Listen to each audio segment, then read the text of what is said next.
terima kasih atas kesempatan pada sore hari ini. Teman-teman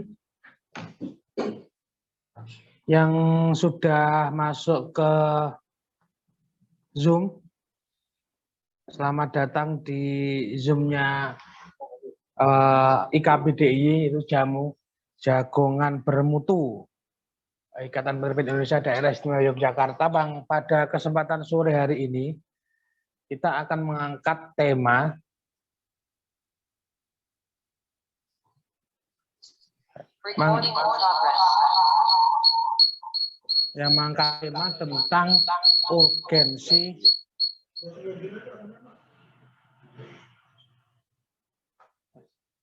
tentang urgensi revisi Undang-Undang Sistem Perbukuan Nomor 3 Tahun 2017 tentang sistem perbukuan. Kenapa ini menjadi penting? Jadi sebenarnya yang menjadi dasar adalah saat beberapa minggu yang kemarin, yaitu yang kita dihubungi oleh sekretariat DPR RI bahwa melalui Fakultas Hukum UAD bahwa mau ada MOU tentang penelitian, bahkan evaluasi tentang sistem Undang-Undang Nomor 3 Tahun 2017 tentang sistem perbukuan. Nah, kemudian dari UAD mengontak ke kami untuk ikut nimbrung di acara tersebut. Ya, artinya ini kita pikir ternyata ada setidaknya ada wacana tentang revisi ini, terus tentang undang-undang ini. Kemudian kenapa kemudian undang-undang ini sudah diundang-undangkan tahun 2017 sampai detik ini aplikasi dan implementasi dari undang-undang ini seolah-olah belum kelihatan. Kalau kita telisik di dalam undang-undang tersebut bahwa di yang dinamakan pelaku dari perbukuan itu kan ada mulai dari penerbit, ada percetakan, ada editor, ada penulis, ada penerjemah dan lain sebagainya. Nah, di sini sebenarnya dan banyak lagi regulasi-regulasi yang ada di undang-undang tersebut yang mengatur sampai tingkatan daerah. Nah, di sini sebenarnya belum maksimalnya di daerah kita lihat bahwa belum ada perda sistem perbukuan sebagai amanat Undang-Undang Nomor 3 Tahun 2017 belum pernah ada. Yang selanjutnya adalah bahwa regulator dari sistem perbukuan ini saya kira ini belum dibahas dengan jelas siapa sih regulator dari sistem perbukuan yang ada di negara Indonesia ini. Nah, untuk membahas nanti sumbangsih pemikirannya, nanti akan kita catat poin-poinnya dan kita nanti hari Jumat pagi ya Pak Wan ya. Jumat pagi nanti kita diundang di Fakultas Hukum Universitas Ahmad Dahlan Yogyakarta, sekaligus ada FGD penandatanganan MOU antara Sekretariat DPR RI dengan Fakultas Hukum UAD yang berkaitan dengan hampir sama temanya, urgensi revisi Undang-Undang Nomor 3 Tahun 2017 tentang sistem perbukuan. Nah, ini nanti akan menjadi apa? Kalau ini bisa apa? Kalau ini menjadi apa? Terwujud, artinya ini uji materi dan nas tentang undang-undang ini diberikan kepada Fakultas Hukum UAD untuk mengujinya dan memberikan masukan-masukannya. Ya, kita bisa nimbrung nanti di situ. Dan nah, untuk menyingkat waktu ya, ini karena sudah jam 3:30, saya beri kesempatan yang pertama tentunya kepada Ketua Umum kita Pak Arie Silman untuk memberikan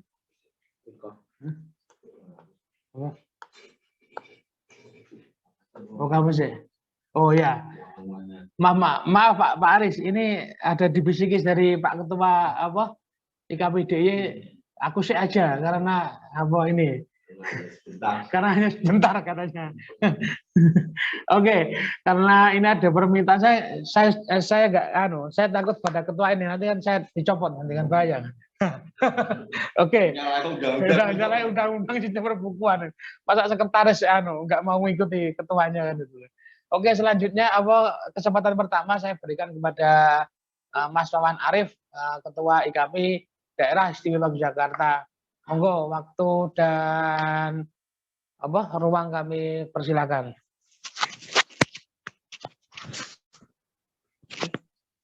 Ya. Bismillahirrahmanirrahim. Assalamualaikum warahmatullahi wabarakatuh. Selamat sore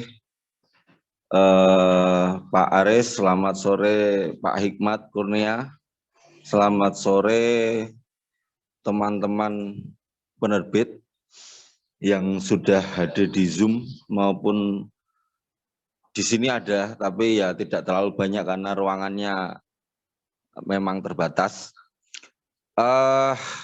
Saya sebentar saja memantik karena dengan kemarin konfirmnya Pak Aris dan Pak Hikmat sih jadi lega, nanti biar mereka berdua bintang tamu ini yang nanti banyak memberi masukan barangkali. Saya itu teringat sebenarnya tahun 2013 kalau tidak salah, jauh sebelum undang-undang ini ditetapkan begitu ya, itu kami pernah teman-teman penerbit ya waktu itu melalui kepengurusan IKPDY waktu itu diundang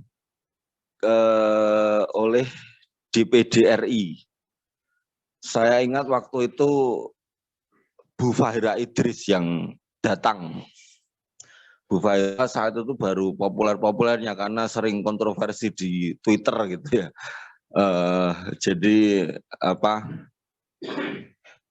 kami menemui waktu itu kita menghimpun banyak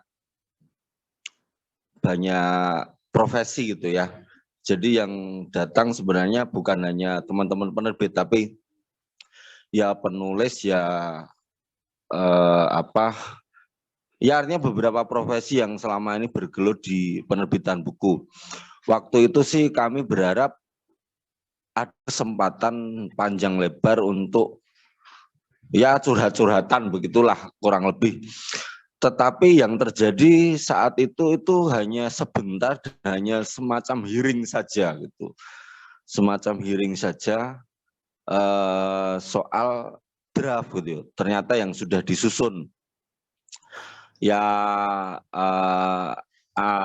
pada akhirnya memang ekspektasinya tidak pas gitu ya. Kami merasa sudah bersiap dengan banyak masukan, tetapi ternyata waktu itu hanya hearing draft saja dan draftnya sudah tersusun, dan barangkali itu draft yang akhirnya diputuskan menjadi undang-undang yang pada akhirnya ya kalau saya pelajari sebenarnya kalau definisi segala macam cakupan ya sudah cukup ideal lah, walaupun memang beberapa pihak merasa banyak pasal-pasal yang masih dominan ngerembuknya buku pendidikan gitu ya. Sementara barangkali kalau di Jogja genre buku pendidikan hanya mungkin tidak dominan gitu ya. Itu ikatan saya tentang proses sistem perbukuan ini. Kemudian ya kita tahu bersamalah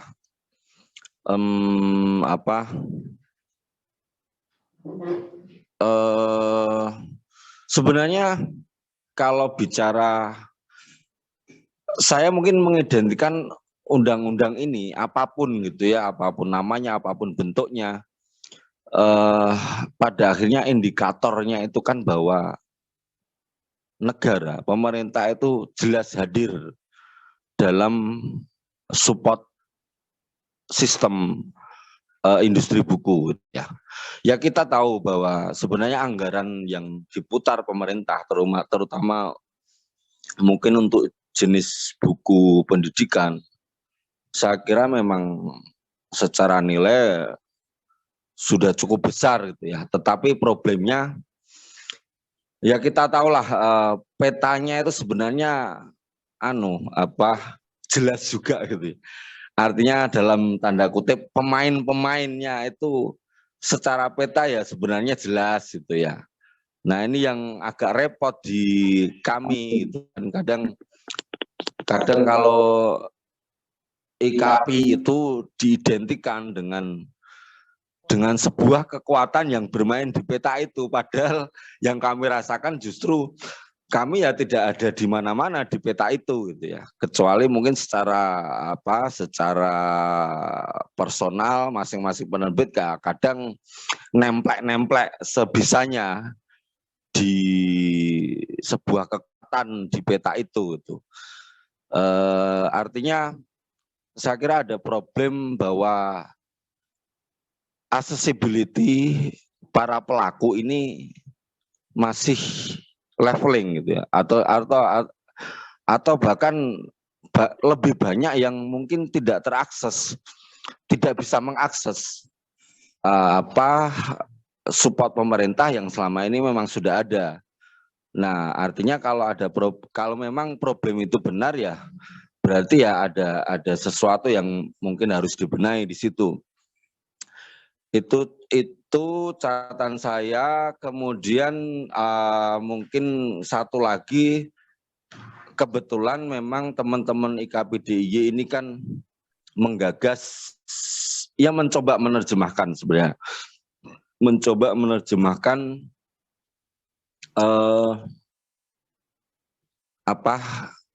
turunan undang-undang ini menjadi perda begitulah. Karena kan memang ada klausul-klausul, ada pasal-pasal yang memang menyebut dengan jelas sebenarnya bahwa kewenangan pemerintah daerah bla bla bla harus mensupport di daerahnya soal keberlangsungan industri penerbitan buku gitu ya. Nah, yang kami alami ini memang saat ini ya bisa dikatakan belum apa-apa, walaupun memang sudah banyak hal juga yang sebenarnya setiap ada peluang mencoba kami tangkap, termasuk ya hari ini, termasuk yang kebetulan memang kita bersiap-siap ketemu di PRRI besok Jumat gitu ya. Kami masih merasa sedang berhadapan pada sebuah puzzle yang berserakan gitu ya. Nah ini kami coba susun satu persatu, oh ternyata harus ada naskah akademisnya. Naskah akademisnya harus eksplisit dalam tanda kutip bagaimana caranya memaksa pemerintah daerah mensupport gitu ya. Kemudian puzzle yang lain yang kami temui bahwa ini harus nyantol pada teman-teman partai politik yang memang bisa mengusungnya. Nah kemudian kami coba petakan juga kepada siapa kira-kira tepatnya. Jadi ya kurang lebih seperti itu yang sedang kami jalankan.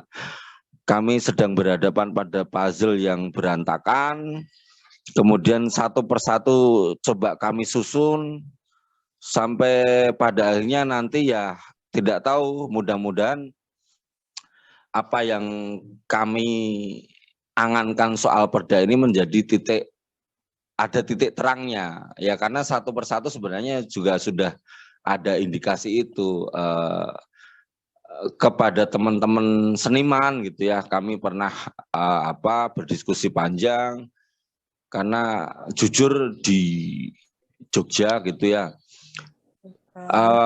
banyak key person dari dunia seni yang menurut kami lebih didengar pihak pemerintah daerah gitu ya. Jadi kadang kita menitipkan aspirasi melalui mereka, kemudian sempat sebenarnya ada tawaran bahwa perda terlalu kompleks. Shortcut-nya adalah pergub itu. Nah, ini puzzle yang lain yang kami coba pelajari lagi.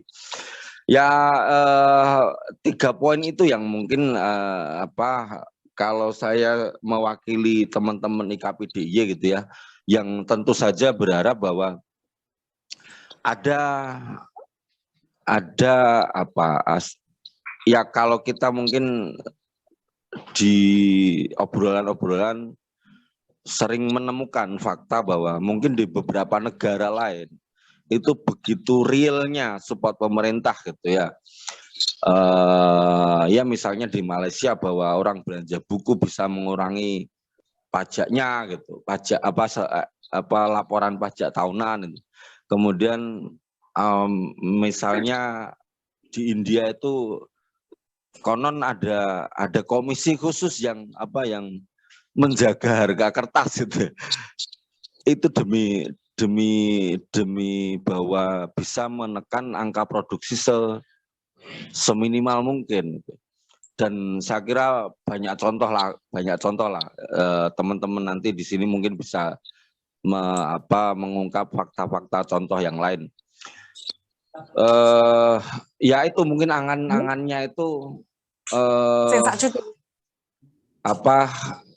ada hal-hal real yang memang bisa disistemkan bahwa kita sebagai pelaku itu menikmati support itu tanpa harus istilahnya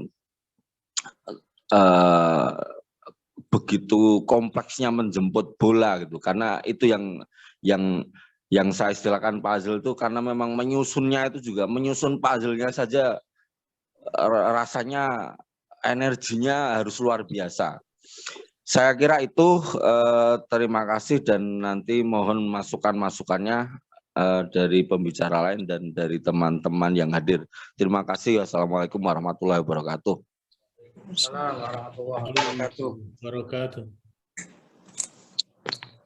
Terima kasih kepada Mas Wawan atas urainya. Oh ya, sedikit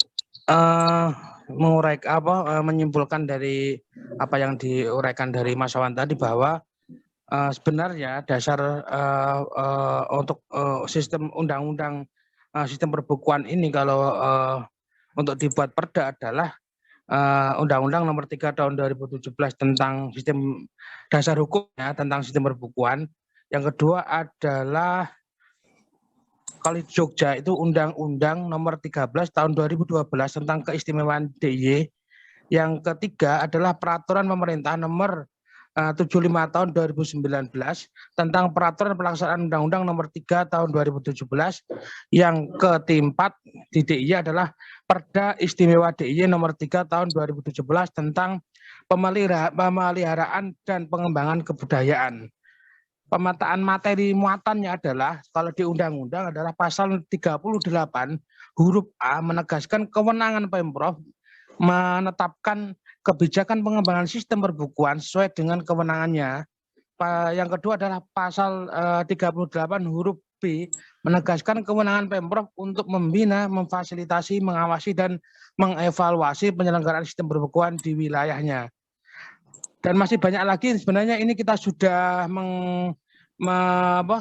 mendiskusikan ini tahun lalu. Kita ada 18 halaman ini sebenarnya, mulai dari pengembangan, pembinaan, fasilitasi, pengawasan, dan tentang evaluasi dan sebagainya kita bahas. Cuman lagi-lagi kita terbentur oleh puzzle itu tadi karena pemetaannya, karena di dalam undang-undang tersebut tidak ada komisi khusus yang dipasrahi siapa yang melaksanakan undang-undang ini, gitu kan. Kalau yang terdekat pasti Perpusnas itu kan, belum ada komisi yang khusus untuk sistem perbukuan yang ada di Indonesia. Oke, selanjutnya pemateri selanjutnya akan disampaikan oleh Pak Ketua Umum kita, Pak Edi Silman. Monggo waktu dan Maksudnya iki pidana kan Kalau Zoom cuman itu waktu dan layar kami persilakan. Iya, monggo. Mas Yusuf, tapi sebenarnya aku Assalamualaikum warahmatullahi wabarakatuh. itu legune ning kene kok ora ning kene. Tapi aku maca percakapan kalian ini, Bapak nggak komentar maksudnya ibaratnya orang sing legune pindah-pindah kene. Baik, Assalamualaikum warahmatullahi wabarakatuh. Waalaikumsalam. Boleh saya share ya, biar mudah dipahami. Ini jadi sebenarnya acara seperti ini saya sudah 2 kali mendapatkan undangan dari DPR yang intinya adalah untuk mengevaluasi Undang-Undang 3 2017 tentang sistem perbukuan. Nah, jadi sebagian yang saya sampaikan kepada Bapak-bapak di DPR ini mungkin perlu juga kita lihat bersama, barangkali ada yang belum tersampaikan dan mungkin juga ada yang perlu dikoreksi. Saya langsung ke halaman 44 ini. Sudah bisa terlihat? Oh ya, salam dulu untuk Pak Hikmat sebagai pembicara. Mohon izin untuk saya duluan kan. Saya pembicara pendamping sajalah melengkapi. Baik, tapi biar lebih mudah, saya ingin menyampaikan kepada semuanya, ini loh sebenarnya isi dari Undang-Undang 3 2017 dan PP Peraturan Pemerintah Pelaksanaan Undang-Undang tersebut.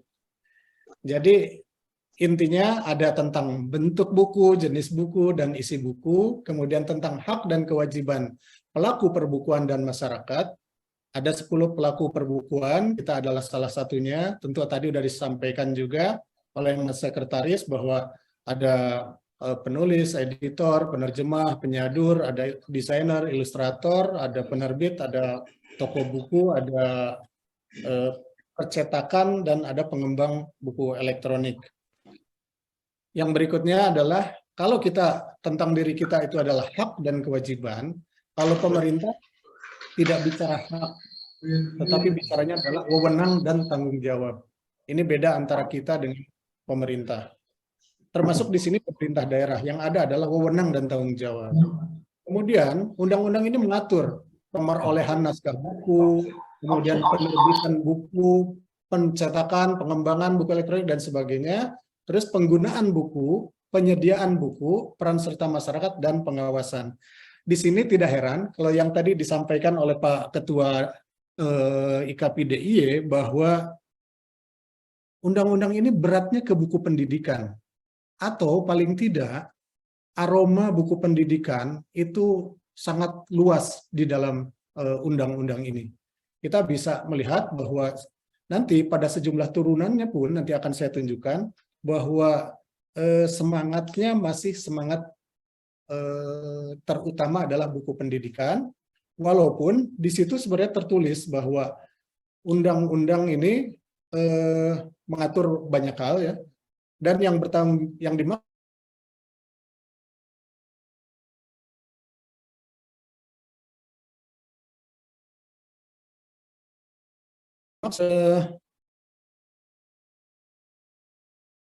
jadi aroma buku pendidikan yang kuat. Kemudian, nah di sini yang kedua adalah juga yang saya mengikuti tadi dan pikirannya Mas Wawan, apakah pemerintah kemudian hadir? Hadir sebenarnya, tapi minimal. Dan kehadirannya itu lebih di Kementerian Pendidikan. Ya karena apa? Karena undang-undangnya adalah undang-undang yang disusun oleh Kementerian Pendidikan dan Kebudayaan. Sehingga ada aspek-aspek, misalnya dari aspek kreatifnya yang selama ini adanya di Kemenparekraf, misalnya ada aspek karya intelektual dari buku, perlindungan haki yang kita selalu berkomunikasinya adalah dengan Kemenkumham. Di undang-undang ini tidak cukup terwakili, atau paling tidak terelaborasi dengan baik. Demikian juga yang tadi, ketika kita bicara soal industri kreatifnya, selama ini kita tusinya ada di Kemenparekraf. Nah, dalam hal-hal semacam itu, makanya kita tidak akan melihat bagaimana mengamankan buku dari pembajakan, misalnya bagaimana melindungi hak cipta kita di kampus-kampus agar tidak dibagikan fotokopiannya maupun digitalnya, atau bagaimana agar buku kita itu diterjemahkan ke dalam bahasa asing dan pemerintah turut ambil bagian dalam proses tersebut gitu. Itu adalah yang terjadi pada undang-undang ini, dan ini adalah salah satu persoalan. Kita tahu bahwa buku atau penerbit itu sebenarnya seharusnya idealnya penerbit itu hanya mengurusi hulu dari perbukuan. Hulu perbukuan artinya kitalah yang punya tanggung jawab untuk membuat buku-buku kita itu bermutu. Kita memang bertanggung jawab untuk menghasilkan buku-buku yang menarik untuk dibaca. Kita yang bertanggung jawab untuk membuat buku-buku itu bisa murah, begitu ya. Tetapi itu adalah hanya salah satu dari aspek perbukuan. Di bagian hilirnya, yaitu di kalangan pembacanya, itu tidak cukup terwakili. Lagi-lagi tidak terelaborasi dalam undang-undang ini. Jadi undang-undang ini benar-benar berat ke penerbit, ke proses penerbitan, berat ke hulu perbukuan, tetapi lemah pada hilir perbukuan. Di sini tidak ada bagaimana upaya untuk meningkatkan minat baca masyarakat terhadap buku misalnya. Tidak ada gerakan literasi di dalamnya. Tidak ada misalnya bagaimana kewajiban perpustakaan untuk menyediakan buku tidak saja berdasarkan jumlah buku, tetapi juga bahwa itu bukunya harus menarik. Bukunya harus enak dibaca misalnya, bukunya harus sesuai dengan yang ada menjadi perbincangan di kalangan masyarakat. Di sini tidak ada. Memang ada undang-undang perpustakaan, tetapi kalau kita mau bicara tentang buku, seharusnya di sini pun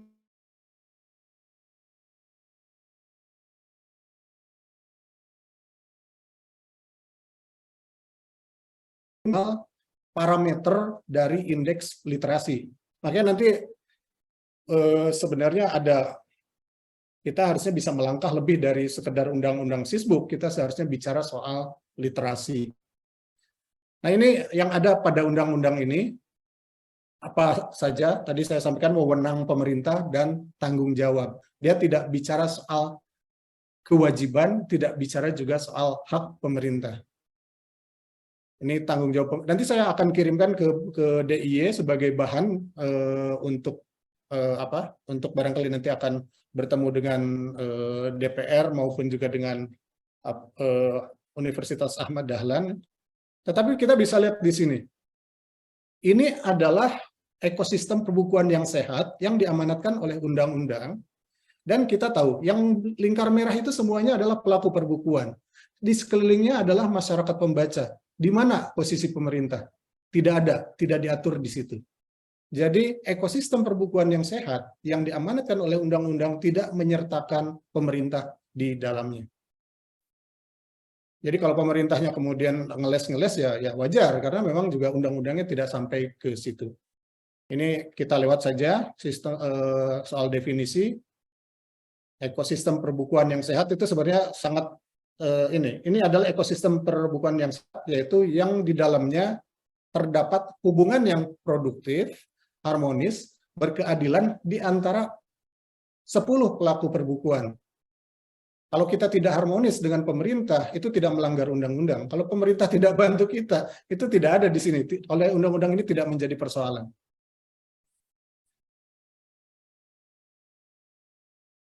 Ini sudah bisa ini ya, saya buka halaman-halaman berikutnya udah terbuka ya.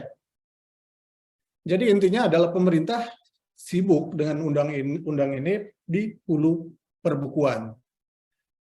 Dan itu memang dilakukan.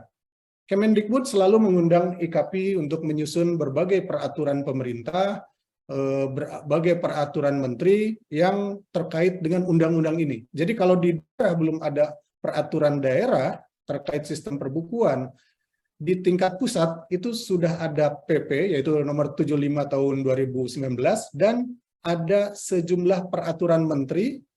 Satunya lagi adalah beberapa peraturan kepala badan BSKP ya, BESKAP, yang memang bertanggung jawab di bidang perbukuan. Nah ini pada undang-undang tersebut memang ada sedikit tentang pengembangan budaya literasi. Tapi sampai saat ini turunan PP maupun turunan peraturan menterinya tidak menjadi prioritas. Padahal kalau kita mau bicara industri perbukuan, sehatkan hilirnya, maka hulunya pun akan menjadi sehat. Begitu. Kalau hulunya sudah baik, tapi hilirnya tidak bagus, ya kita bertarung dengan sesuatu yang kita tidak level gitu ya. Karena seharusnya di situ peran pemerintah. Jadi baik itu pemerintah pusat, pemerintah daerah itu sama-sama memiliki tanggung jawab dan kewenangan untuk pengembangan budaya literasi. Sebenarnya di situ sudah sangat detail terkait dengan toko buku. Ya kita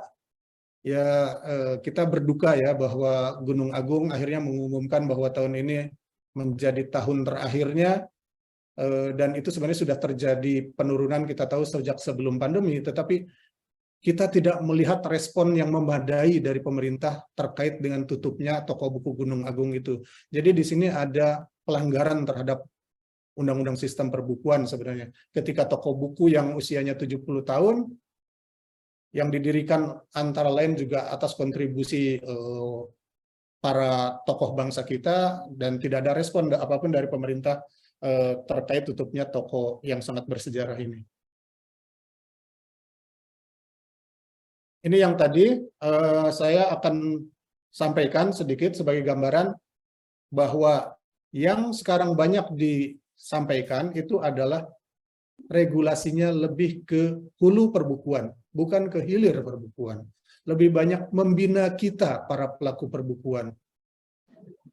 Misalnya ini, Permendikbud Ristek tentang standar mutu buku, standar proses dan kaidah pemerolehan naskah, standar proses dan kaidah penerbitan buku. Kemudian Permendikbud Ristek nomor 25, itu tentang penilaian buku pendidikan. Kemudian tentang peraturan kepala Beskap, itu tentang pedoman perjenjangan buku. Peraturan kepala Beskap lagi tentang pedoman penilaian buku pendidikan. Kita bisa lihat betapa beratnya perhatian terhadap buku pendidikan dibandingkan kepada buku secara keseluruhan, dan tidak ada perhatiannya terhadap hilir dari perbukuan. Ini adalah regulasi yang telah hadir, sementara undang-undangnya mengamanatkan ini. Harus ada ketentuan lebih lanjut mengenai buku pendidikan, harus ada ketentuan mengenai akses dan pembinaan pencetak buku dalam berusaha, akses pembinaan pengembangan buku elektronik, kemudian ketentuan mengenai akses pembinaan penerbit dalam berusaha. Kemudian seharusnya PP itu juga ada lagi. Di sini, nah ini adalah salah satu catatan. Harus ada ketentuan lebih lanjut mengenai cara pengenaan sanksi. Nah persoalannya, undang-undang ini hanya mengatur satu sanksi sebenarnya, yaitu sanksi kepada penerbit. Tidak ada sanksi kepada toko buku, tidak ada sanksi kepada penulis, kepada editor, dan sebagainya. Hanya penerbit yang terancam sanksi menurut undang-undang ini, dan ini untuk pelaksanaannya memang mengamanatkan PP. Dan sampai saat ini ya, untunglah belum ada ya PP-nya yang terkait bagaimana memberi sanksi kepada penerbit. Karena walaupun ini administratif, di dalamnya tercakup juga sanksi penutupan usaha. Ini adalah pasal lainnya tentang yang harusnya ada dalam undang-undang tersebut, diturunkan dalam bentuk ketentuan. Kita bisa melihat tentang kode etik penerjemahan buku, penyaduran, pengeditan, pengilustrasian. Jadi pokoknya sangat berat kepada para pelaku perbukuan. Seakan-akan yang paling penting adalah membina pelaku perbukuan.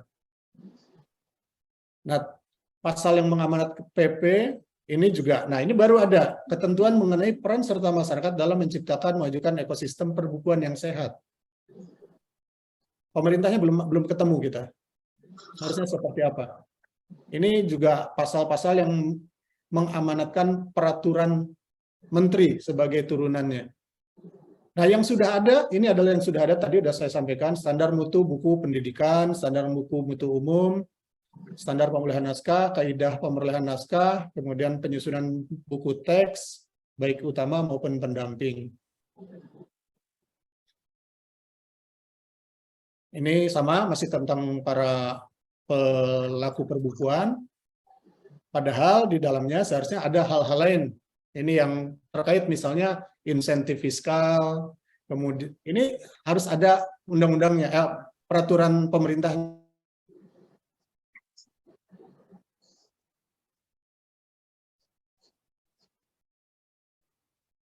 Kawan bicara soal bagaimana di India mendapatkan harga khusus kertas, ya kita bisa sebenarnya kalau pemerintahnya memang memiliki fokus untuk di sisi ini, di sisi aspek raw material dari buku.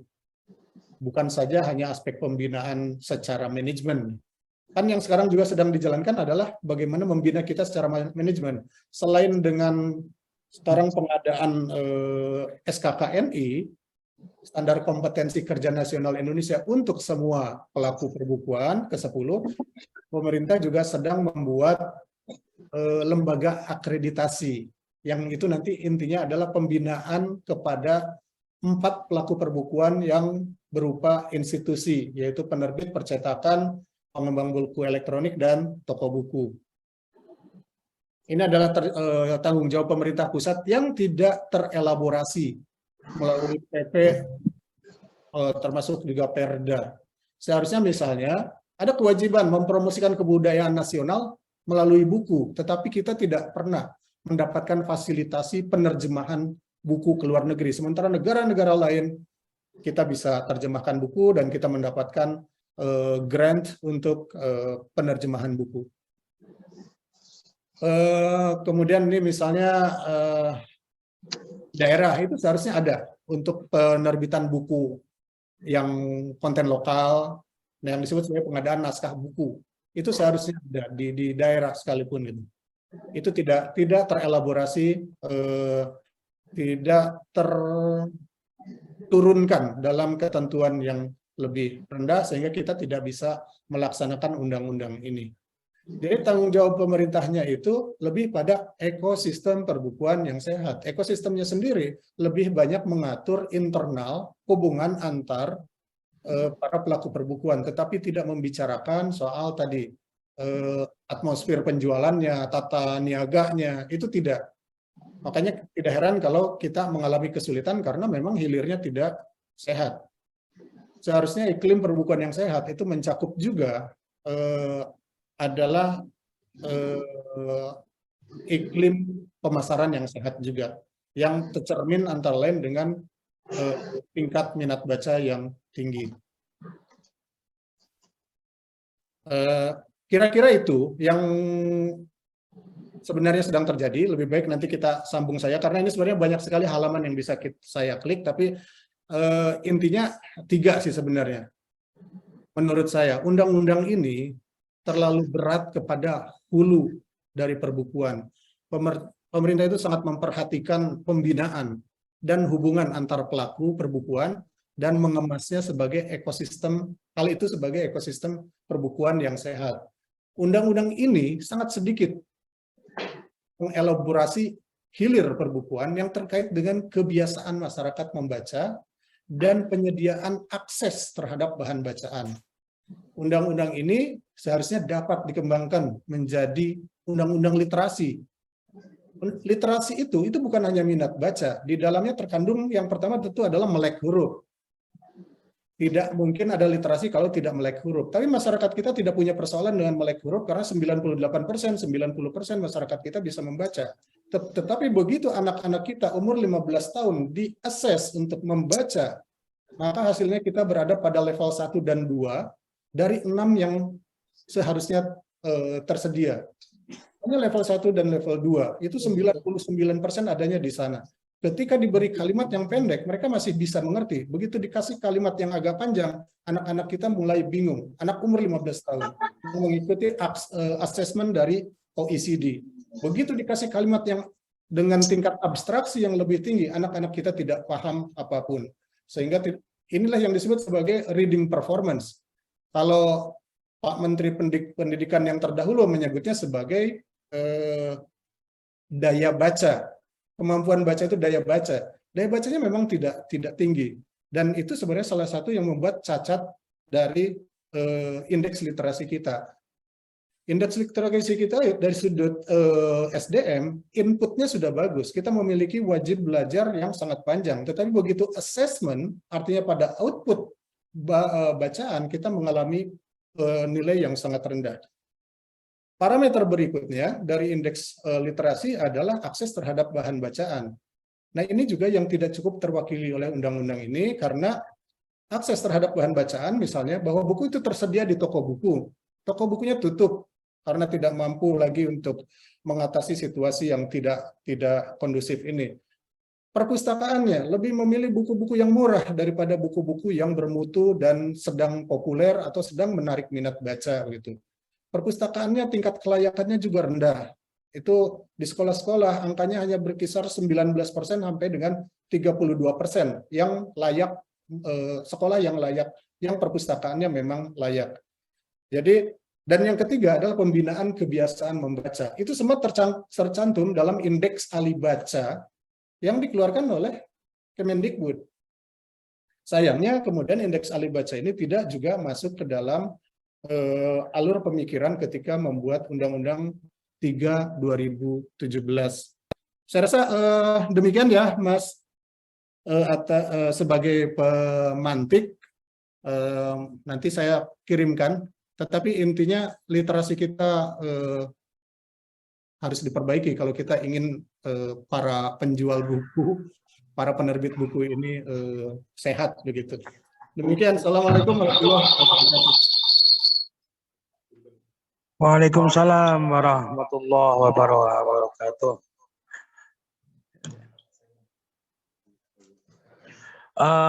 Terima kasih atas materinya Pak Aris Hilman. Sangat menarik sekali yang dipaparkan oleh Pak Aris. Artinya ada titik garis merahnya adalah dalam undang-undang ini adalah Undang-Undang nomor 17, nomor 3 tahun 2017 ini hanya menitik beratkan kepada hulu, tapi tidak sampai ke hilir. Jadi ketika ada penjualan lesu dan lain sebagainya, pemerintah tidak ada tanggung jawab lah, artinya seperti itu. Dan jika ada problem yang lainnya, pemerintah bisa aja itu cuci tangan dan lain sebagainya. Ini perlunya adanya sebuah perbaikan sistem sehingga biar ekosistem di perbukuan yang ada di Indonesia ini menjadi hidup kembali gitu kan. Artinya dari hulu, dari pelaku industri perbukuan sampai nanti ke pembacanya. Oke, selanjutnya pemaparan selanjutnya akan disampaikan oleh Pak Hikmat, Ketua IKP DKI Daya. Monggo waktu dan layar kami persilakan, Pak. Ya, terima kasih Mas Yusuf. Saya rasa kalau undang-undang tadi dibahas dengan baik oleh Pak Ketua kita. Jadi detailnya sudah sangat jelas. Tinggal kita nambahkan saja, memberi masukan. Kira-kira dari pikiran Pak Ketua ini kita memberikan masukan seperti apa. Karena menurut saya memang undang-undang perbukuan ini bagaimana buku itu punya mutu yang baik, punya merata, punya murah.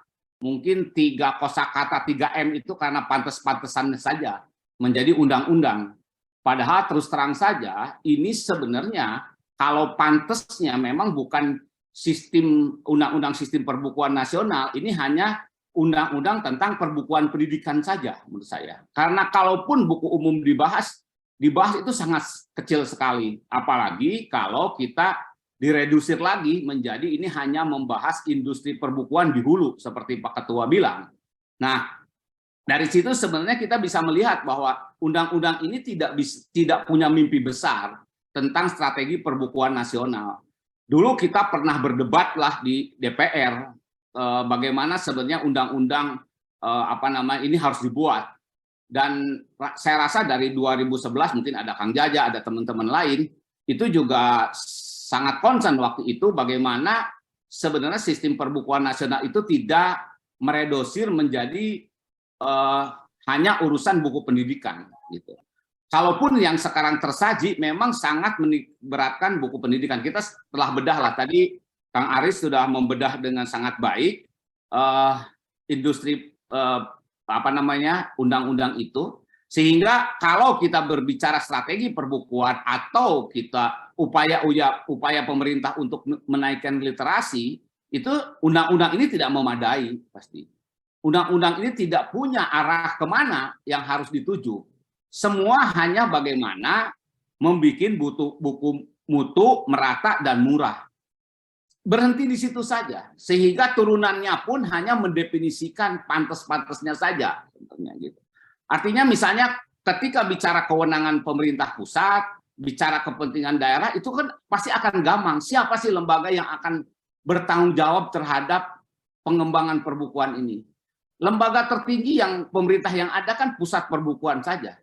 Itu levelnya kan di bawah kementerian eselon berapa tuh? Eselon 3 apa eselon 4 ya Kang Aris ya itu ya? Itu kan sangat jauh gitu kan, sehingga dia memang tidak bisa membuat kebijakan-kebijakan strategis. Dan kita rasakan sejak diundangkan 2017, kita melihat apakah tingkat literasi Indonesia naik? Kan juga tidak bisa. Kalau memang undang-undang dibikin untuk menaikkan literasi, itu kan harus ada parameternya. Dulu waktu sebelum ada undang-undang seperti ini sekarang ada. Sehingga sebenarnya adalah ketika tidak ada lembaga, ya sudah, siapa yang bertanggung jawab? Ini hanya undang-undang, kemudian dioperasionalkan tidak mudah. Makanya kemudian tidak ada parameter-parameter ketika mengevaluasi kebijakan pemerintah mana yang tepat sebenarnya. Itu kalau kita pun protes kemana? Kan nggak jelas juga. Makanya kemudian menjadi urgent ketika ngomong bahwa ini perlu diperbaiki undang-undang ini. Perlu bergerak ke arah yang lebih baik, perlu mimpi yang lebih besar tentang sistem perbukuan. Sehingga kalau ini industri perbukuan misalnya tadi harga kertas, hilirnya mau bergerak, toko buku yang lagi susah dibantu, ya tidak ada yang bertanggung jawab siapa. Ya toko buku agung tutup ya urusannya Gunung Agung sendiri lah gitu. Para penerbit tinggal bagaimana mengurus transaksinya saja dengan Gunung Agung, tidak lebih dari itu gitu kan. Apa upaya dari pemerintah misalnya untuk membina perbukuan ini. Kemudian tadi juga sudah dibicarakan bahwa sisi industrinya juga tidak dibahas. Ini hanya definisi 10 profesi yang bergerak di industri perbukuan. Profesi itu bergerak sebagai industri kreatif kan tidak terlalu dibahas lebih jauh gitu kan. ANSI itu di dalam peraturan pemerintah sehingga ya menjadi gampang ketika industri kemudian ada pembajakan yang menyangkut hak cipta ya juga susah gitu. Itu tidak ada juga perlindungan seperti itu, apalagi kalau ngomongin misalnya gerakan literasi, terus ngomongin perpajakan buku gitu. Ngomongin bahwa misalnya di Vietnam lah gitu, ada 2 barang yang tidak boleh mahal, makanan dan buku. Kalau makanan untuk mengatasi memberi asupan terhadap raga kita, buku terhadap jiwa kita, terhadap pikiran kita. Ini harus murah. Makanya jangan heran kalau Vietnam jadi juara di SEA Games gitu loh. Karena memang pikirannya sehat, badannya kuat gitu. Ini yang jadi persoalan, sehingga kalau ngomongin misalnya posisi pemerintah di mana, ya nggak ada seperti Kang Aris bilang, ya di mana gitu kan. Dia punya wewenang, punya tanggung jawab, tapi pemerintah daerah dinas apa? Di setiap daerah kan beda dinasnya. Untung di Jakarta misalnya ada dinas parekraf yang memang secara khusus mengurusi industri buku. Kami dapat dukungan misalnya di JKI dengan pelatihan-pelatihan untuk mengembangkan industri, tapi apakah di daerah ada? Yang saya tahu di Jawa Barat juga belum ada. Jadi kalau mau bisa bikin perda, siapa yang bertanggung jawab? Pasti kalau ke Dispusip ngomongnya minat baca. Bukan industri buku. Dispusip tidak pernah bicara buku sebagai industri. Buku sebagai bahan bacaan aja. Artinya gini, kalau buku seperti definisi Borges gitu, bahwa buku itu adalah karya kebudayaan sekaligus karya industri. Nah ini kan 2 sisi yang harusnya dibina, bahwa karya kebudayaan itu perlu, sehingga misalnya tadi ada buku-buku yang penting tapi tidak marketable gitu. Kan harus terbit sebenarnya. Buku-buku karya lokal yang baik harus terbit. Ini siapa yang bertanggung jawab? Kan tidak ada. Ini spontanitas masyarakat.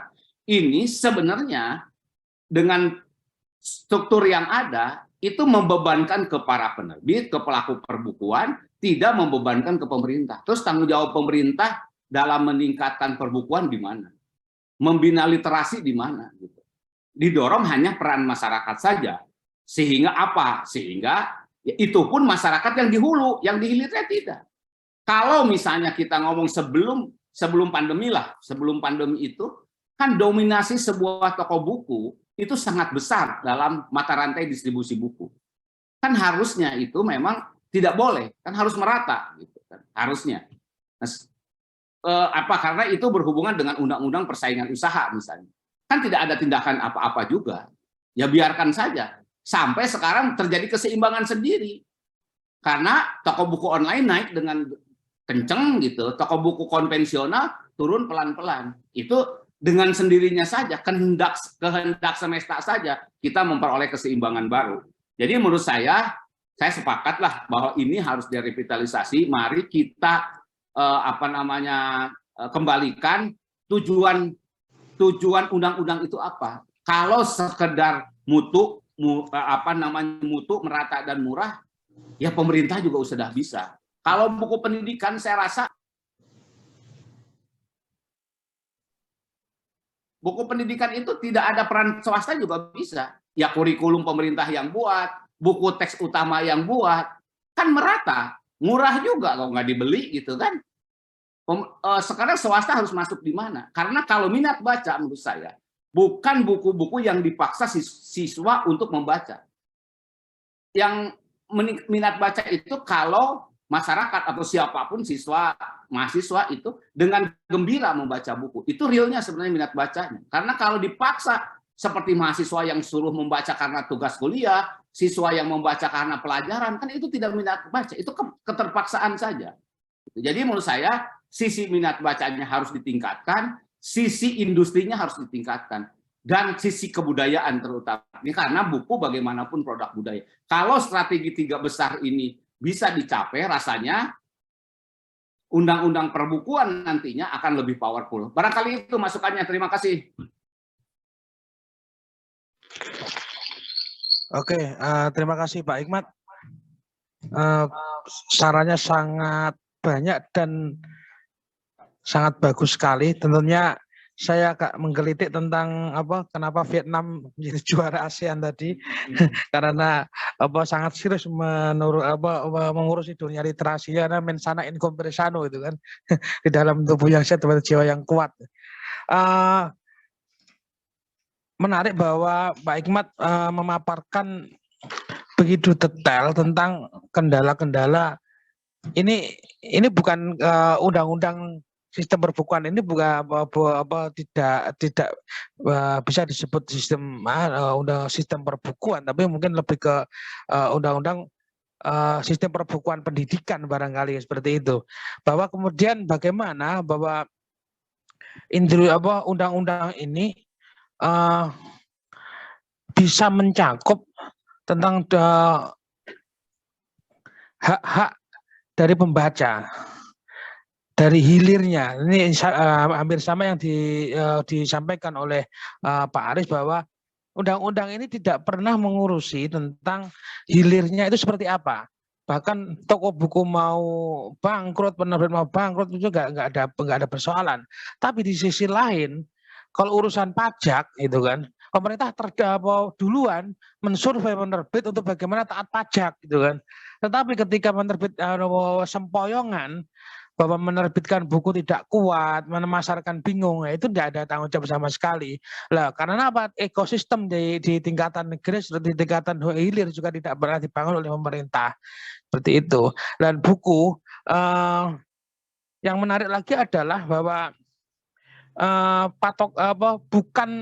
patokan minat baca itu kalau dilihat dari buku pendidikan yang dipaksakan oleh siswa kepada siswa atau kepada mahasiswa untuk membaca itu bukan menjadi patokan yang bisa menjadi rujukan, tapi bagaimana bahwa minat baca itu tinggi, bagaimana indikator adalah kegembiraan masyarakat terhadap membaca itu sendiri. Nah ini mungkin ini sudah kita catat semuanya Pak Hikmat, nanti akan kita susun ulang dan akan kita sampaikan di hari Jumat nanti ke tim yang ada di Fakultas Hukum UAD, barangkali bisa menjadi tangan kita untuk menyampaikan. Artinya apa yang kita sampaikan besok hari Jumat juga ini mewakili dari teman-teman semuanya kan gitu kan, dari masukan-masukan yang ada ini gitu kan. Ini sesi selanjutnya itu ada mungkin teman-teman ada yang memberikan usulan atau masukan, bisa saya kasih kesempatan untuk berbicara. Silakan menulis di inbox yang ingin memberikan saran, masukan dan sebagainya. Ini ada satu inbox. Poskorbuk harusnya berubah menjadi badan perbukuan. Ya harusnya jangan Poskorbuk, harusnya ada badan setingkat menteri. Kalau Poskorbuk ini kan sama yang seperti yang disampaikan oleh Pak Hikmat, ini eselon berapa kan itu kan? Ya nggak kuat juga secara kebijakan itu kan. Harusnya ada badan seperti yang di Inggris juga ada badan selevel menteri yang ngurusi ini dari pemerintah pusat sampai daerah itu kan. Seperti yang disampaikan Pak Hikmat bahwa untung di Jakarta ada Bikraf itu kan. Di Jogja ada yang katanya kota pendidikan, kota kebudayaan, kota pariwisata, Bikraf belum ada. Dinas Bikraf belum ada. Baru kemarin kita diundang untuk FGD adanya perda tentang Bikraf. Baru itu, selanjutnya belum pernah ada.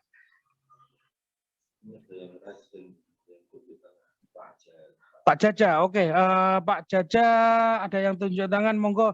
Pak Jaja saya beri kesempatan untuk menyampaikan masukan dan sarannya Pak Jaja. Monggo, saya persilakan. Iya, baik. Terima kasih. Ya ini saya muncul ya, pengen bicara karena kangen dengan teman-teman di pusat, di daerah. Jadi saya intinya setuju dengan apa yang disampaikan oleh Pak Ketua Umum, Pak Aris, bahwa pembenahan itu juga harus dilakukan di hulu ya. Jadi jangan sampai seperti misalkan kalau sebuah kota kebanjiran terus, kemudian dilakukan pembenahan atas sedimentasi sungai, gitu kan. Tapi di hulunya nggak diperbaiki, padahal sedimentasi terjadi karena erosi di gunungnya gitu ya. Nah, harusnya kan yang dilakukan rebuisasi gitu kan. Nah, ini sama juga mau melakukan pembenahan apapun di dunia perbukuan ya di hulunya gitu kan, yang harus dibenahi literasinya. Dan di hulu ini biasanya seperti yang disampaikan tadi Pak Ketum, ya pembinaan itu yang harus dilakukan oleh pemerintah, gitu kan. Literasi terutama, literasi ini penting, jangan sampai juga seperti sekarang ya di kurikulum Merdeka itu kan literasi juga. Tapi kemudian yang dilakukan adalah ada percontohan model-model soal yang berbasis literasi segala macam. Siswa dirangsang untuk bisa menjawab soal-soal berbasis literasi gitu kan. Kata saya ya, kenapa soalnya justru yang harus digenjot, padahal yang harus dilakukan adalah bagaimana membuat siswa mencintai buku, mencintai membaca gitu kan. Kalau sudah mencintai membaca, dia dikasih buku apapun, dia bisa nulis, dia diminta menulis apapun, dia pasti bisa. Karena nggak mungkin orang bisa menulis kalau tidak rajin membaca gitu ya. Ya, sama lah seperti yang disampaikan oleh, setuju juga maksud saya dengan disampaikan Kang Hikmat, mungkin jangan undang-undang ini mengatur atau lebih berat kepada buku pendidikan gitu. Itu peraturan di buku pendidikan juga udah terlalu berat sebetulnya, tapi harusnya dilakukan pembinaan terhadap buku ya sebagai buku seutuhnya gitu, semua buku. Baik buku pendidikan maupun non pendidikannya, buku umum ya, trade book kalau kata orang asing gitu kan. Itu justru yang harus diutamakan, karena orang kalau sudah terbiasa membaca, mau dikasih buku apapun termasuk buku pendidikan, ya akan dia konsumsi gitu ya dengan baik gitu kan. Ya saya kira setuju ada pembenahan, Dan kita berharap juga kalau ada perubahan, ada revisi maksud saya, dan kalau memang akan ada rencana revisi, ya IKP saya harap bisa menyambut baik ini gitu ya, atau mengusulkan ini kepada pemerintah. Kita yang di belakang mah siap bantu lah pokoknya para penerbit mah, insya Allah gitu ya. Atur nuhun, terima kasih Pak, punten maaf nggak tahu namanya, Pak IKP DIY. Terima kasih. Assalamualaikum warahmatullahi wabarakatuh. Waalaikumsalam warahmatullahi wabarakatuh. Ya, saya dengan Yusuf, Pak. Ya.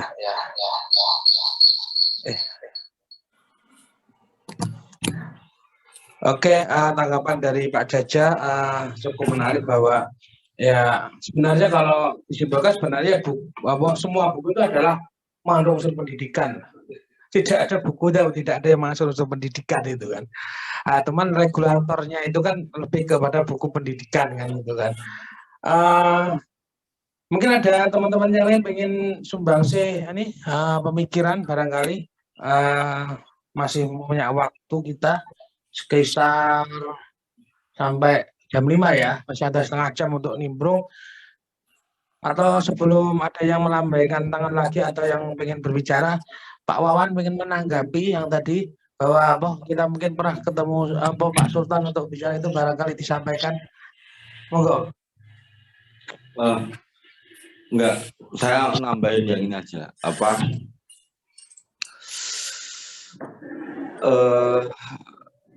Kalau tidak salah itu pernah ada Komisi Buku Nasional Nah, saya yang barangkali historis atau kurang update gitu ya. Satu, apakah itu dibentuk sebagai paket dari sistem undang-undang ini? Saya mungkin masih bertanya-tanya itu. Satu, yang kedua itu kabarnya bagaimana hari ini? Karena ada yang sepenggal-sepenggal saya dengar sudah dibubarkan, sepenggal-sepenggal saya dengar pergantian pengurus selalu tidak aktif gitu ya. Kalau memang ada informasi ini barangkali bisa disampaikan.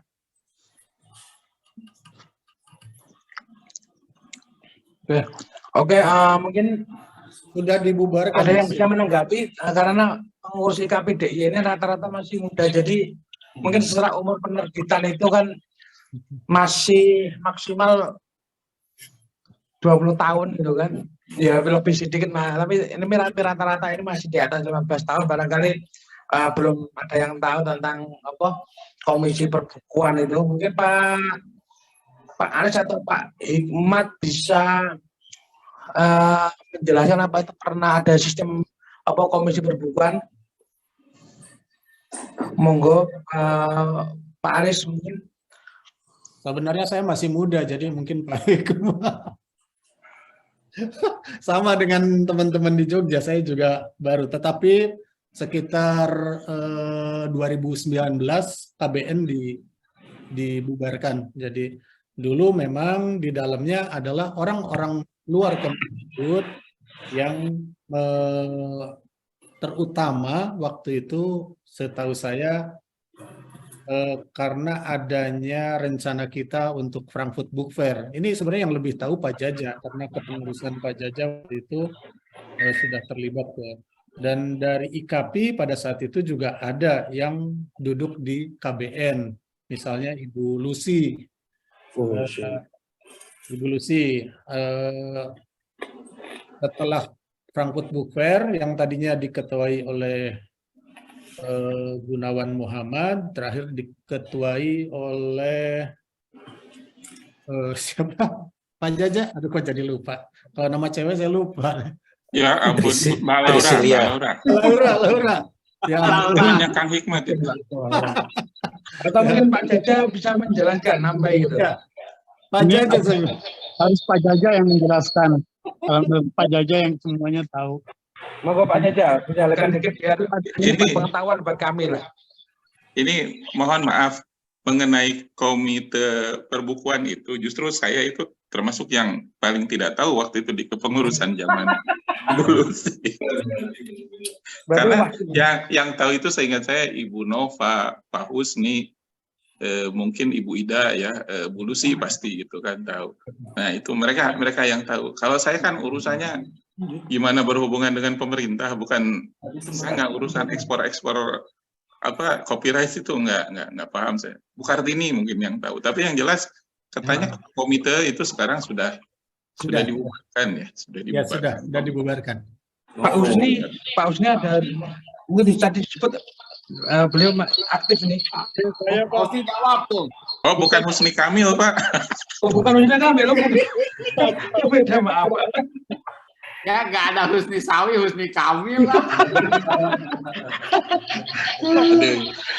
Berarti ini agak historis ini ya. Tapi ya itu lah apa sedikit kita baca-baca di artikel. Ada Pak Nung tuh, mungkin Pak Nung lebih tahu, lebih paham tentang Komite Buku Nasional. Oh iya, Pak Nung. Ya Bu, saya kebetulan menganggota Komite Buku Nasional, Komite Buku Nasional. Tapi memang awalnya itu namanya Panitia Nasional untuk Indonesia sebagai tamu kehormatan di Pangkut Bukber tahun 2015. Itu dipimpin oleh Pak Gunawan Muhammad, dan waktu itu namanya belum Komite Buku Nasional ya. Buku Nasional itu baru dibentuk tahun 2016. Kemudian dipimpin oleh Mbak Laura Pinslo. Saya kebetulan diminta dari KAPI untuk menangani promosi dan lisensi hak cipta ke luar negeri. Karena memang saya di Borobudur Agensi KAPI itu kan memang menangani istilahnya copyright trading ya, beli hak cipta, terutama menjual konten Indonesia ke luar negeri dengan program di Komite Buku Nasional yang ada, yaitu pameran buku internasional di mana Indonesia mempunyai stand ya, stand Indonesia, kolektif stand. Itu berlangsung antara 2016 sampai 2019. 2019 itu karena setelah itu kan ganti menteri, prioritas atau fokus menteri yang baru itu adalah bagaimana memperoleh buku-buku dari luar untuk dimanfaatkan oleh masyarakat Indonesia. Jadi memang sudah tidak, istilahnya tidak menjual hak cipta ke luar negeri lagi, tapi sebaliknya. Maka mereka kebanyakan menggunakan open sources ya dari luar ya untuk memperoleh naskah-naskah. Jadi intinya malah menerjemahkan buku dari luar untuk Indonesia. Itu yang saya ketahui sejauh ini. Jadi memang terakhir memang tahun 2019 bulan Desember. Tadi yang saya dengar itu komisi ya, tadi yang saya dengar komisi. Apakah ini yang dimaksud komisi perbukuan atau Komite Buku Nasional, ini saya kurang tahu. Tadi masing-masing. Oke. Kita malah bingung, Pak. Atau komisi atau komite. Makanya kalau yang Komite Buku Nasional itu yang saya sebagai anggota, tapi kalau Komisi Perbukuan saya memang kurang tahu. Kalau itu yang dimaksudkan untuk menangani masalah undang-undang ya. Oh iya. Terima kasih Pak Nung atas pengetahuannya. Mungkin ada yang teman-teman lain yang mau nimbrung? Di komentar ada lagi. Ini ada komentar dari Pak Lukman Basandit. Kata murah dalam undang-undang ini menjadikan barrier bagi penyediaan buku sekolah bermutu tinggi yang bisa mendorong meningkatkan hasil daripada pendidikan. Ada komentar dari Mas Irwan dari UGM Press. peningkatan aksesibilitas undang-undang perbukuan yang direvisi dapat mengakomodasi upaya untuk meningkatkan aksesibilitas bagi masyarakat yang lebih rentan atau memiliki keterbatasan fisik atau ekonomi. Langkah-langkah seperti pembebasan pajak, subsidi, dan program perpustakaan dapat dimasukkan dalam undang-undang yang direvisi untuk mendorong akses yang lebih luas terhadap buku. Pak Subhan berkomentar, substansi undang-undang sistem perbukuan harusnya mencakup hal-hal strategis, jangan masuk ke urusan teknis, apalagi mendeskripsikan job desk, profesi terlebih dalam proses produksi buku. Ya tentunya, karena undang-undang nggak mungkin berbicara seteknis itu, nanti ada di Perpu atau di Perpres atau Perda. Ada tanggapan lagi mungkin ada di sini? Pak siapa? Pak Joko Irawan, monggo Pak dari Andi. Ya, terima kasih. Waktu kami dan layar kami persilakan. Ini sesepuh kita ini, Pak Joko ini. Monggo Pak. Nggak ingin ngomong, tapi karena lihat teman-teman Kang Hikmat, ada Mas Aris, jadi kepengen ngomong juga itu. Nah, ketika isu revisi tadi dimunculkan, saya baru kemudian mencoba mempelajari apa sih isi undang-undang yang selama ini kan saya nggak pernah seperti itu. Yang penting berjuang, pokoknya penerbitan untung karyawan terbayar gitu kan. Tapi ternyata memang setelah ada isu ini ya benar juga tadi yang dikatakan Kang Hikmat, kemudian Mas Ari itu benar semua. Kalau kita lihat batang tubuhnya, undang-undang perbukuan itu sendiri kan 16 bab ya. Mau bicara apa semua ada di sana. Ada, misalnya insentif fiskal, ada. Masalah pengembangan literasi ada, hubungan dengan pemerintah daerah semua ada. Tetapi sekali lagi di dalam undang-undang itu tidak ada tidak ada kekuatan untuk memaksa siapa yang harus melaksanakan. Justru di sana kelihatan sekali bahwa kita sebagai penerbit menjadi objek di banyak kewajiban yang ada di sana. Sementara di pihak di luar kita sama sekali nggak ada. Satu-satunya pasal ya. Satu-satunya pasal yang memaksa itu pasal, kita lihat dulu, kayaknya ada tadi ya. Ya, satunya pasal yang memaksa itu adalah di bab 15, ketentuan peralihan, yaitu mengatakan begini, Badan Standar Nasional Pendidikan atau tim yang dibentuk oleh Menteri untuk melakukan penilaian, tetap melakukan penilaian kelayakan buku teks pelajaran paling lama 6 bulan sejak peraturan pemerintah diundangkan. Jadi tidak ada pasal-pasal lain yang memaksa misalnya pemerintah daerah 1 tahun setelah ini diundangkan harus membentuk perda perbukuan yang isinya ini nggak ada. Satu-satunya hanya itu yang memaksa. Yang lain adalah nggak jelas seperti kata Mas Aris tadi. Siapa yang akan melakukan itu? Siapa yang punya kewenangan? Siapa yang diberi kewenangan dan diberi kewajiban untuk itu semua? Jadi kalau nanti direvitalisasi, ya sebetulnya itu mempertegas itu siapa seharusnya bertanggung jawab ini semua. Kan undang-undang itu dibuat pada dasarnya adalah ketidakteraturan dalam masyarakat supaya teratur. Termasuk perbukuan, termasuk tidak teratur. Salah satu cirinya apa? Ketidak ada keadilannya. Kan omset buku di Indonesia itu berapa per tahun? 14 triliun. Itu kecil dibanding yang dikorupsi BTS kan.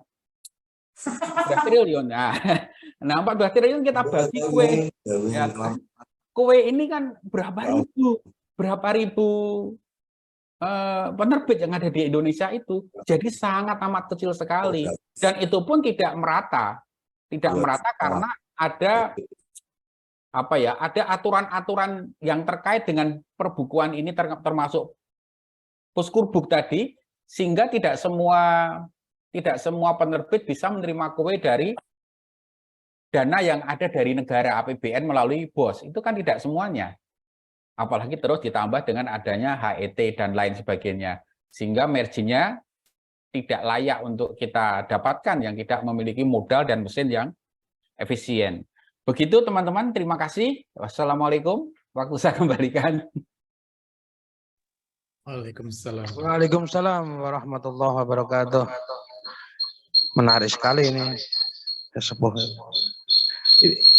Kecilkan dulu. Oke Pak Joko, Udah waktunya pulang kerja tapi masih masih nimbrung Pak Joko ya. Masih nimbrung. Terima kasih sekali. Ini salah satu Pak Joko ini salah satu penasihat kita ini. Harus ada orang tua yang menasihati, kalau enggak nanti cah nom-nom ini ngawur. Gitu. Masukan cukup menarik dari Pak Joko tentang apa? Ya semua enggak di undang-undang itu tidak ada yang dipaksa. Ini tanggung jawab siapa sih di dalam sebuah regulasi kebijakan ini siapa sih gitu kan?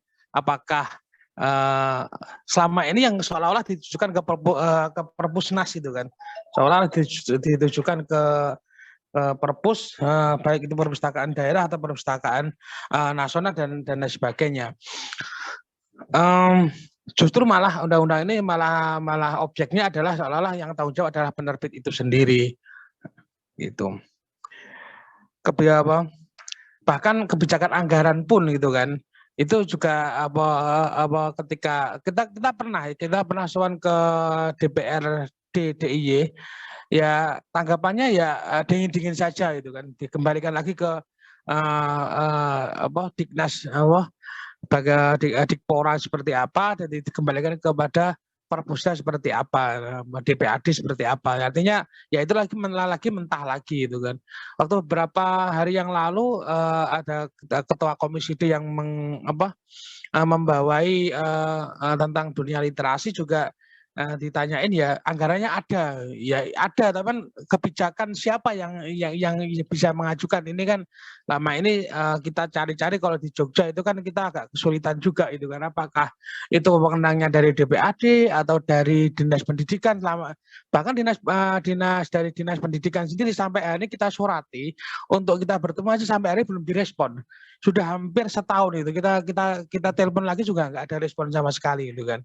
Nah ini agak miris juga bahwa kita yang di hulu ini juga sebenarnya seolah-olah di undang-undang dikasih tanggung jawab seperti itu, tapi pemerintah juga tidak ada feedbacknya seperti apa seperti itu. Mungkin yang lainnya masih ada 20 menit. Monggo Pak Huda. Mas Bintang. Mas Hasnul. Aduh kok manduk kabeh. Pak Wan ada tambah lagi? Monggo Pak. Ben pas waktunya. Atau barangkali sekalian kita usulkan ya bahwa ya, saya nggak tahu sih kalau secara maksudnya bahasa hukumnya apakah harus begitu atau tidak. Kalau di daerah itu kan ada Dewan Pendidikan, ada Dewan Kebudayaan. Nah, waktu kami istilahnya mengangankan perda ini sebenarnya salah satu goalnya itu ada Dewan Perbukuan, atau mungkin ya barangkali kalau tadi melihat usulan Pak Aris, mungkin bisa aja istilahnya nanti kita ganti Dewan Literasi, atau barangkali harus dimunculkan usulan itu. Apakah kalau di pusat mungkin namanya menjadi Komisi Perbukuan atau Komisi Literasi gitu ya. Yang artinya ya itu mereka regulator yang dimandatkan undang-undang ini untuk dibentuk kemudian menjadi regulator itu. Apakah kira-kira harus demikian atau bagaimana? Mungkin tanggapan teman-teman kita butuhkan. Ya, mungkin ada tanggapan usulan dari Pak Awan tadi, karena Pak Awan besok akan mengusulkan ini nih. Ya minimal ngomong dulu lah, bukan mengusulkan itu kan. Nanti kalau memang klausulnya seperti apa dengan fakta hukum itu, apakah memang diberi hak untuk penuh, ya nanti kita mungkin bicara lebih lanjut itu kan. Mungkin ada ada tanggapan tentang wacana Pak Awan tadi tentang angan-angan Mas Wawan tadi tentang Dewan Perbukuan ya, seperti itu. Ada yang melambaikan? Nggak ada. Mungkin saya tambahkan sedikit tentang itu ya, badan itu ya. Iya, Pak Aris, monggo Pak Aris. Ya, Mas Yusuf. Jadi dulu ada namanya Badan Perbukuan Nasional, bukan KBN ya, tapi Badan Perbukuan Nasional. Tapi kemudian dibubarkan karena dianggap tidak efektif ya pada masa pemerintahan SBY kalau tidak salah. Nah, sebenarnya Badan Perbukuan itu juga merupakan amanat dari Kongres Perbukuan Nasional pertama yang diselenggarakan tahun 95 kalau tidak salah dengan ketuanya Pak Jimli As-Siddiqi kalau tidak salah. Nah, waktu itu memang amanatnya adalah membentuk Badan Perbukuan. Setelah dibentuk tetapi kemudian juga tidak dianggap tidak efektif, nah dibubarkan. Kemudian setelah adanya undang-undang ini muncul lagi keinginan untuk Dewan Buku Nasional ya, namanya Dewan Buku Nasional. Nah, kemudian setelah ada undang-undang muncul lagi ada usulan, misalnya dari DPR pun sudah mengusulkan agar Puskurbuk itu menjadi Badan Perbukuan Nasional begitu. Tetapi yang terjadi Puskurbuk malah dipecah. Satunya menjadi Puskur, satunya lagi menjadi Pusbuk. Eselonnya itu eselon 2. Jadi Pak Supriyatno itu berada di bawah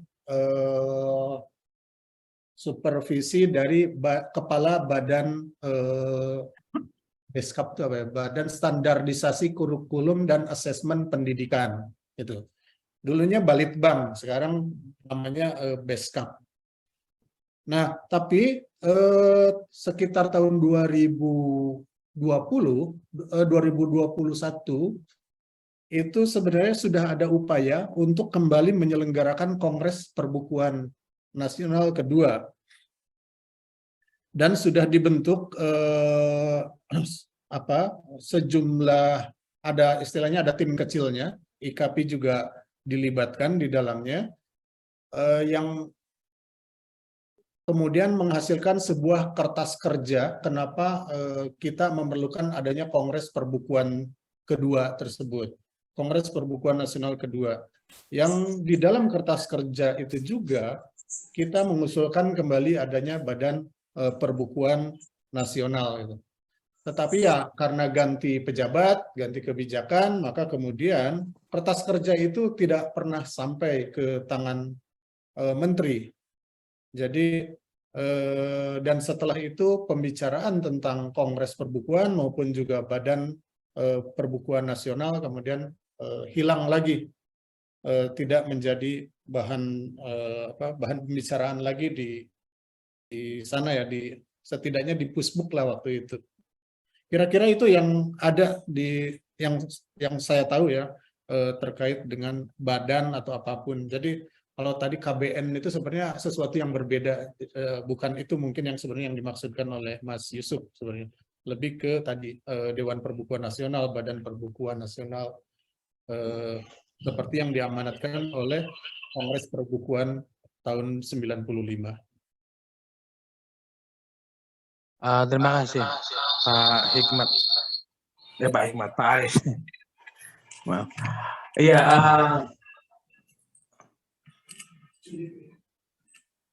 Ya itu tadi Mas Wawan tentang Dewan Perbukuan, bahwa ada kongres pertama perbukuan tahun 95 dan digagas lagi tahun 2000-an itu kan. Mas sampai hari ini kan beda kebijakan, beda kasus itu kan. Sebenarnya di kantor kita, di sekretariat kami itu sebenarnya tetangga dengan samping gang itu rumahnya Menko Polhukam sebenarnya. Cuman kita ingat-ingat pas pulang nggak pas ya, momentumnya itu nggak pas terus itu kan. Tahu-tahu ada patwal lewat gitu aja kan, nggak pernah ketemu. Sebenarnya kita pengen sama Menko Polhukam karena kan sebenarnya tetangga masih satu dukuh gitu kan. Kalau di Jogja itu kita sama rumahnya Pak Mahfud itu masih satu dukuh itu.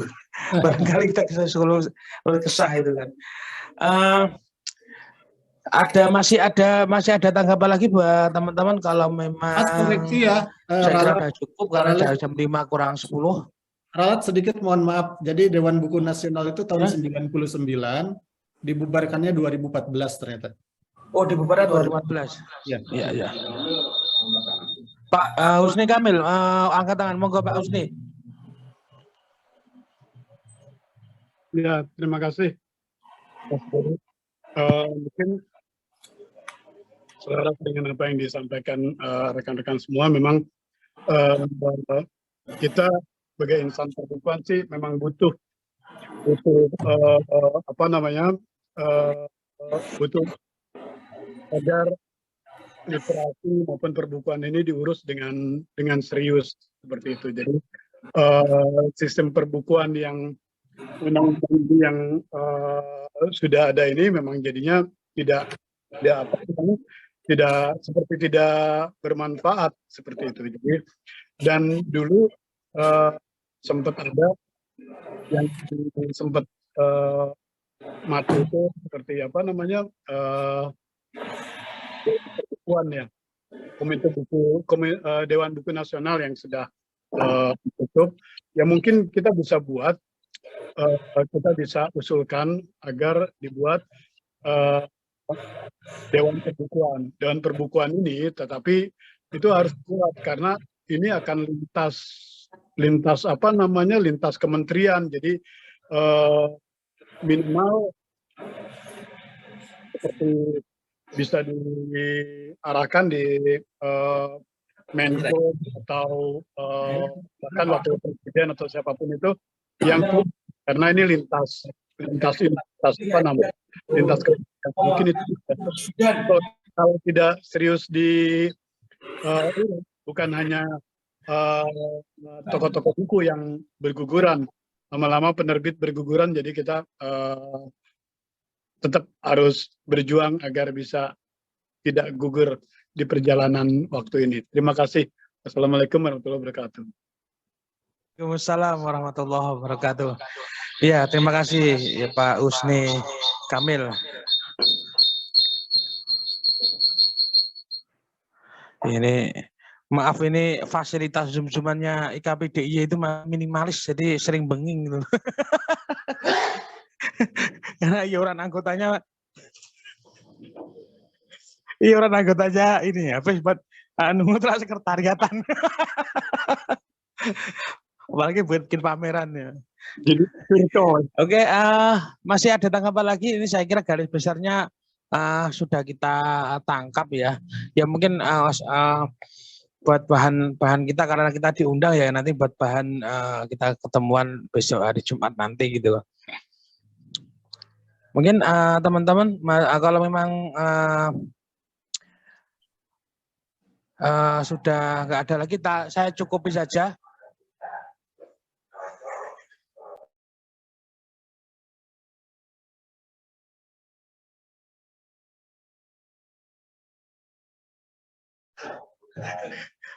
Maaf lagi, ini jual atau buat masih depan sekretariatan ini. Ya mau dimaklumi ya, badan usahanya IKPDIY itu jualan apa tahu bulan. Oke. Gimana, ada tanggapan lagi? Ada pesan ya dari Pak Jaja tadi tentang Badan Perbukuan Nasional tadi ya. Ya, ini ada koreksi tadi sudah disampaikan juga ya. Oke. Atau ini ya, kita cukupi ya, kita forum jam pada sore hari ini. Saya kira saya sebagai moderator banyak terima kasih, terutama teman-teman dari IKPDIY, sangat berterima kasih sekali kepada Pak Aris sebagai Ketua Umum telah memberikan pandangan-pandangannya sehingga bisa menstimulasi otak pemikiran kita tentang undang-undang sistem perbukuan, juga Pak Hikmat yang sudah memberikan gamblang tadi fakta-fakta dan realitasnya, dan teman-teman yang lainnya. Terima kasih banyak dari kami dan mohon maaf jika memang forum jamu ini ada kekurangannya, ada suara-suara yang benging atau apa karena memang ini cukup minimalis itu kan. Masih ada suara-suara tahu bulat masuk itu kan. Mau dimaafkan. Ya semoga ini ada perbaikan ke depan minimal kita di KPDIY ini ingin mengembalikan ke marwah literasi di dunia di daerah istimewa Yogyakarta yang bisa menular ke daerah-daerah yang lainnya kan gitu ya. Mungkin itu saja. Terima kasih, aplaus buat para pemateri kita semuanya. Terima kasih banyak. Saya cukupi, kita nggak ada foto-foto ya karena kita jauhan ya. Kita cukupi apa? Siapa ini? Oh, tepuk tangan. Tepuk tangan, bukan melambaikan. Oke. Oke, kita cukupi forum kali ini kan udah jam 5, kan udah waktunya mandi ini ya. Terima kasih Pak Hikmat, terima kasih Pak Aris. Ada kurang lebihnya mohon maaf sebesar-besarnya. Wallahul muwaffiq ila aqwamit thoriq. Wassalamualaikum warahmatullahi wabarakatuh. Waalaikumsalam warahmatullahi wabarakatuh.